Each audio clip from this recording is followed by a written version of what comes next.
ಪ್ರತಿಯೊಬ್ಬ ತಂದೆಗೂ ತಮ್ಮ ಮಕ್ಕಳು ಅಂತಂದ್ರೆ ತುಂಬಾನೇ ಇಷ್ಟ. ಅವರಿಗೆ ಅವರೇ ಪ್ರಪಂಚ ಆಗಿರ್ತಾರೆ. ಬೆಟ್ಟದಷ್ಟು ಪ್ರೀತಿನ ಕೊಟ್ಟು ಕಣ್ಣಿಗೆ ಕಣ್ಣಾಗಿ ನೋಡ್ಕೊಂಡಿರ್ತಾರೆ. ಬರೀ ಅವರಿಗೆ ಪ್ರೀತಿನ ಕೊಟ್ರೆ ಸಾಕ, ಅಥವಾ ಅವರಿಗೆ ಏನೇ ತಪ್ಪು ಅನ್ಸಿದ್ರು ಅದನ್ನ ತಮ್ಮ ಹತ್ರ ಬಂದು ಹೇಳ್ಕೊಳ್ಳೋ ಹಾಗೆ ನೋಡ್ಕೋಬೇಕಾ ಅನ್ನೋಂತ ಪ್ರಶ್ನೆ ಈ ಸಿನಿಮಾನ ನೋಡಿದಾಗ ಕಾಡುತ್ತೆ. ಇರುಮುಡಿ ಇದು ತೆಲುಗು ಲ್ಯಾಂಗ್ವೇಜ್ ನ action drama cinema, directed by Shiva Nirvana. ಇನ್ನ ಲೀಡ್ ರೋಲ್ ನಲ್ಲಿ ನಮ್ಮ ಪ್ರೀತಿಯ ಮಾಸ್ ಮಹಾರಾಜ ರವಿ ತೇಜ, ಪ್ರಿಯಾ ಭವಾನಿ ಶಂಕರ್, ಸಾಯಿ ಕುಮಾರ್ ಮತ್ತು ಬೇಬಿ ನಕ್ಷತ್ರನ ನೋಡ್ಬೋದು. ಇನ್ನು ಸಿನಿಮಾನ ನೋಡಿದ ನಮಗೆಲ್ಲ ಏನೆಲ್ಲ ಇಷ್ಟ ಆಯ್ತು, ಏನೆಲ್ಲ ಕಷ್ಟ ಆಯ್ತು ಅನ್ನೋದನ್ನ ಈ ವಿಡಿಯೋದಲ್ಲಿ ಹೇಳ್ತೀನಿ, ಬನ್ನಿ. Hi hello, welcome back to my channel cinema review by Maddy. Video ಇಷ್ಟ ಆದ್ರೆ ತಪ್ಪದೆ ಲೈಕ್ ಮಾಡಿ ಸಬ್ಸ್ಕ್ರೈಬ್ ಮಾಡ್ಕೊಳ್ಳಿ ಅಂತ ಕೇಳ್ಕೊತೀನಿ.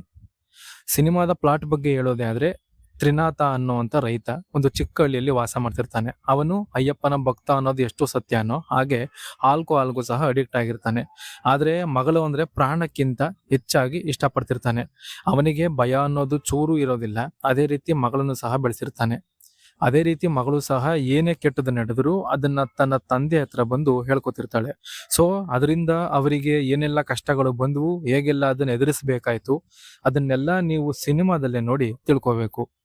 ಇನ್ನ ಪಾಸಿಟಿವ್ಸ್ ಅಂತ ಹೇಳೋದೇ ಆದ್ರೆ, ಇಲ್ಲಿನ ರೈಟಿಂಗ್ ತುಂಬಾ ನೀಟಾಗಿ ಒಂದೊಳ್ಳೆ ಮೆಸೇಜ್ ನ ಸಿನಿಮಾದ ಮುಖಾಂತರ ಹೇಳೋಕೆ ಹೋಗಿದ್ದಾರೆ. ಅಂಡ್ ಅದು ಇಲ್ಲಿ ವರ್ಕ್ ಆಯ್ತು ಅಂತಾನೆ ಹೇಳ್ತೀನಿ. ಈಚ್ ಅಂಡ್ ಎವ್ರಿ ಕ್ಯಾರೆಕ್ಟರ್ ನ ನೀಟಾಗಿ ಪ್ರೆಸೆಂಟ್ ಮಾಡಿದ್ದಾರೆ. ಅದರಲ್ಲೂ ಹೀರೋನ ಕ್ಯಾರೆಕ್ಟರ್ ಬರೀ ತನ್ನ ಮಗಳನ್ನ ಅಷ್ಟೇ ಅಲ್ಲದೆ ಊರಲ್ಲಿ ಇರುವಂತ ಅಷ್ಟು ಹೆಣ್ಮಕ್ಳು ತನ್ನ ಮಕ್ಕಳ ಹಾಗೆ ನೋಡ್ಕೊತಿರ್ತಾನೆ. ಇಲ್ಲಿ ಇಷ್ಟ ಆಗುವಂತ ಮತ್ತೊಂದು ವಿಷಯ ಅಂದ್ರೆ, ಏನೇ ಸಮಸ್ಯೆ ಆದ್ರೂ ಅದನ್ನ ಬಂದು ಅಪ್ಪ ಅಮ್ಮಗೆ ಹೇಳ್ಬೇಕು ಅನ್ನೋ ಕಾನ್ಫಿಡೆನ್ಸ್ ನ ಮಕ್ಕಳಿಗೆ ಕೊಡಬೇಕು ಅನ್ನೋದು. ಇದು ಒಂದು ಕಡೆ ಆದ್ರೆ, ಇದಕ್ಕೆ ವಿರುದ್ಧ ಅನ್ನೋ ಹಾಗೆ ಸೊಸೈಟಿಗಾಗಿ ಮರ್ಯಾದೆಗೆ ಹಂಚ್ಕೊಂಡು ಜನ ಏನಂತಾರೋ ಅಂತ ಬಾಳ್ಬೇಕು ಅನ್ನೋ ಕ್ಯಾರೆಕ್ಟರ್ ಕೂಡ ಇದೆ. ಅಂಡ್ ಅದು ಎಷ್ಟು ಡೇಂಜರಸ್ ಅನ್ನೋದನ್ನ ಸಹ ಮೂವಿನಲ್ಲಿ ತುಂಬಾ ನೀಟಾಗಿ ಹೇಳಿದ್ದಾರೆ. ಇನ್ನು ಮಾಸ್ ಮಹಾರಾಜ ರವಿ ತೇಜ, ಇಷ್ಟು ದಿನ ಬರೀ ಮಾಸ್ ಮೂವಿಗಳಲ್ಲೇ ಮುಳುಗಿ ಹೋಗಿದ್ದಂತ ರವಿ ತೇಜ ಅವರು ತಾನು ಎಂತ ಆಕ್ಟರ್ ಅನ್ನೋದನ್ನ, ಅವರ ಆಕ್ಟಿವ್ ಪೊಟೆನ್ಶಿಯಲ್ ಏನು ಅನ್ನೋದನ್ನ ಪ್ರೂವ್ ಮಾಡಿದ್ದಾರೆ ಅಂತಾನೆ ಹೇಳ್ಬೋದು. ನೇಟಿವಿಟಿಗೆ ತಕ್ಕಂತೆ ಆ ಪಾತ್ರಕ್ಕೆ ಬೇಕಾದಂತೆ ಜೀವನ ತುಂಬಿದ್ದಾರೆ ಅಂತಾನೆ ಹೇಳ್ತೀನಿ.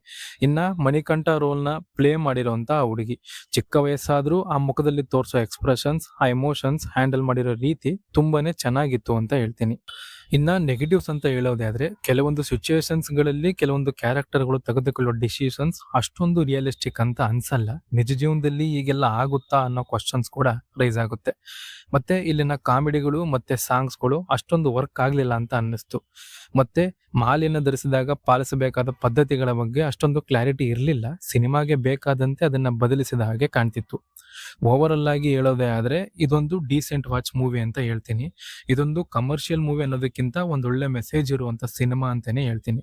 ಸೊ ಇದು ನನ್ನ ರಿವ್ಯೂ ಆಗಿತ್ತು. ವಿಡಿಯೋ ಇಷ್ಟ ಆದ್ರೆ ಲೈಕ್ ಮಾಡಿ ಸಬ್ಸ್ಕ್ರೈಬ್ ಮಾಡ್ಕೊಳ್ಳಿ ಅಂತ ಕೇಳ್ಕೊತೀನಿ. ಆಸ್ ಯೂಶುವಲ್ ಮತ್ತೆ ಭೇಟಿ ಆಗೋಣ.